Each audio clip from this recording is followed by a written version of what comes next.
Subscribe करें श्री चिन्मयानंद बापू जी के YouTube channel को और हमारे वीडियोस को सबसे पहले देखने के लिए बेल आइकॉन को दबाना न भूलें। इसलिए भोलेनाथ ने यहाँ झूठ बोल दिया और मार्ग में वर्णत पंथ विविध इतिहास पुराणों का वर्णन करते हुए भोलेनाथ आते हैं कैलाश। और यहाँ भोलेनाथ ने आते ही समाधि लगा ली, समाधिस्थ हो गए। क्योंकि सती बार बार पूछ रही थी आपने क्या संकल्प लिया। हाँ, और देखो भाई, जब बात बढ़ने लग जाए ना, मैं आपको भी प्रार्थना करूं सबको, घर में कभी कभी घरवाली के साथ बात बहुत उलझने लग जाती है, अथवा तो कभी परिवार में किसी के साथ भी जब मामला उलझने लग जाए, बात बढ़ने लग जाए ना, तब वहाँ एक को मौन हो जाना चाहिए। ये मानस कहती है भाई। ऐसा होता है कि शुरू शुरू में विवाह के बाद पति की हर आज्ञा पत्नी मानती, पति जो कहे वो पत्नी सुनती। हाँ, 2-4 साल बीत जाता है, फिर पत्नी कहती है और पति सुनते। फिर कुछ सालों के बाद कभी कभी घड़ी ऐसी भी आती है कि पति पत्नी दोनों कहते हैं, सुनता कौन है? पड़ोसी। तो दूसरों के सामने हमारी बात जाए उससे अच्छा है प्यारे मौन हो जाओ। लड़ाई क्यों बढ़ती जब दोनों ही बोलते हैं? हाँ, दोनों अपने आप को बिल्कुल हीरो समझ लेते कि नहीं, मैं क्यों झुकूं। और जब दोनों भिड़ंत तो होती है, मामला बढ़ता चला जाता है। इसलिए अच्छा है कि वहां एक को मौन हो जाना चाहिए। यहां इस प्रसंग में भोलेनाथ ने यह दर्शन कराया कि बार बार तर्क वितर्क करने से अच्छा है मौन हो जाओ। शंकर सहज स्वरूप समारा, लागी समाधि अखंड अपारा।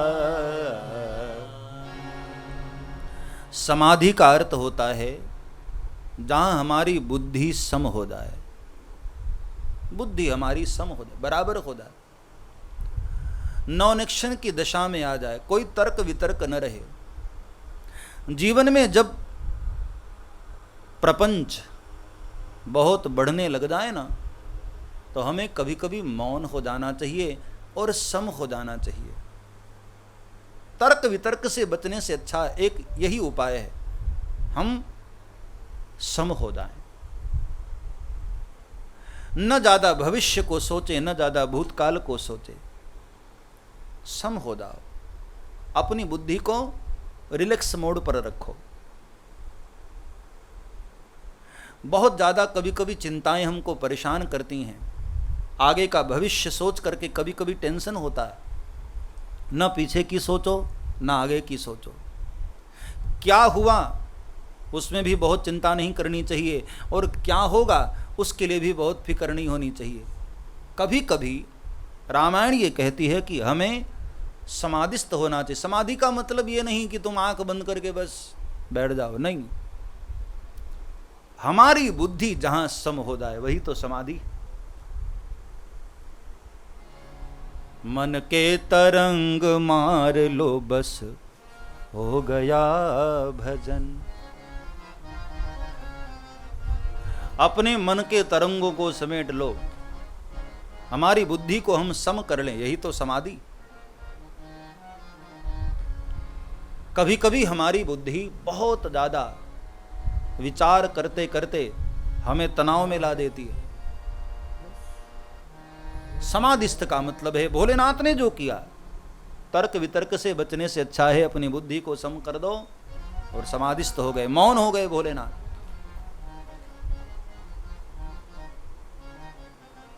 कई लोग मुझे पूछते हैं कि बापू गुस्सा बहुत आता है, हमें क्या करना चाहिए?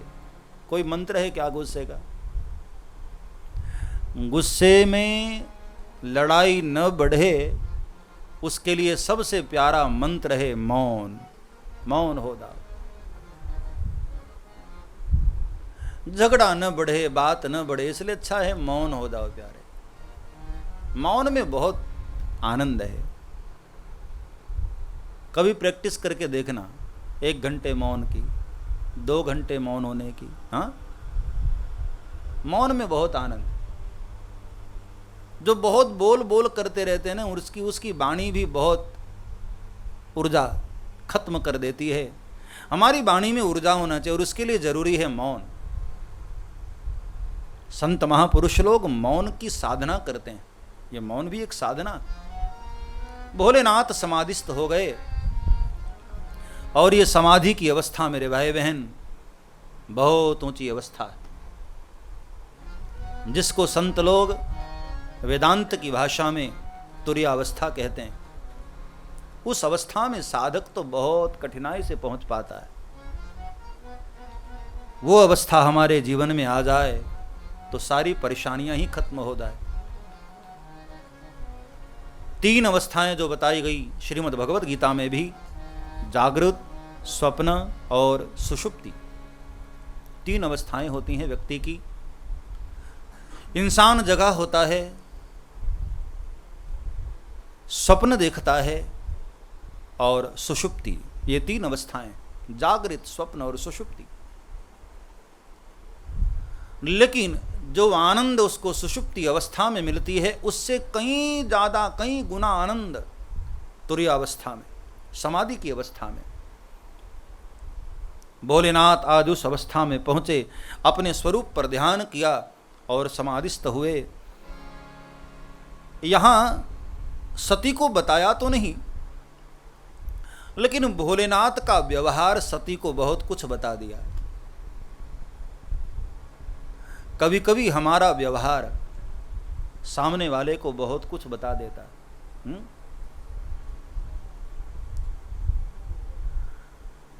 कई बार हमारा व्यवहार बहुत कुछ बयां करता है भाई।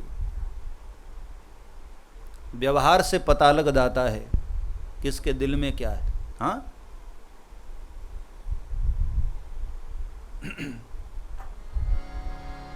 चेहरे पे जम गई थी ख्यालों की उलझने। बहुत प्यारी गजल, उसकी 1-2 पंक्तियां।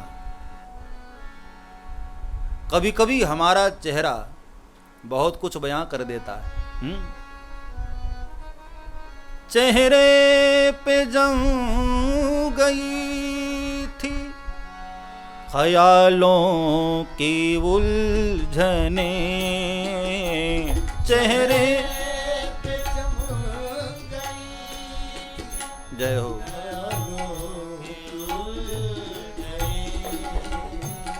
लफ्जों की जुस्तजू में, लफ्जों की जुस्तजू में कोई बोलता न था, कोई बोलता न था, कोई बोलता न था, कोई लफ्जों की जुस्तजू में, लफ्जों की जुस्तजू में कोई बोलता न था, कोई बोलता न था।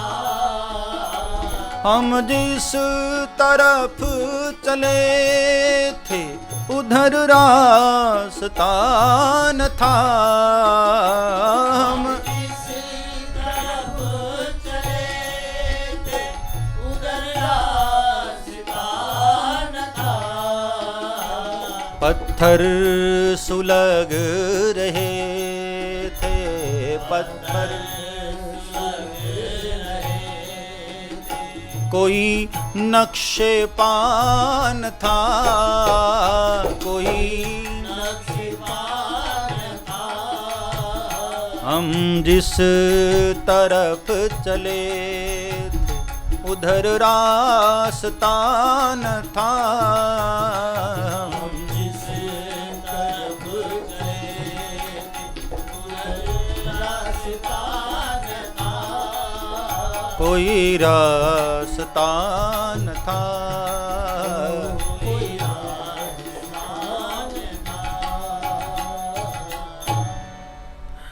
कहने का भाव इंसान खुद न बोले, कभी कभी उसका व्यवहार बहुत कुछ बोल देता है। सब्सक्राइब करें श्री चिन्मयानंद बापू जी के YouTube चैनल को और हमारे वीडियोस को सबसे पहले देखने के लिए बेल आइकॉन को दबाना न भूलें।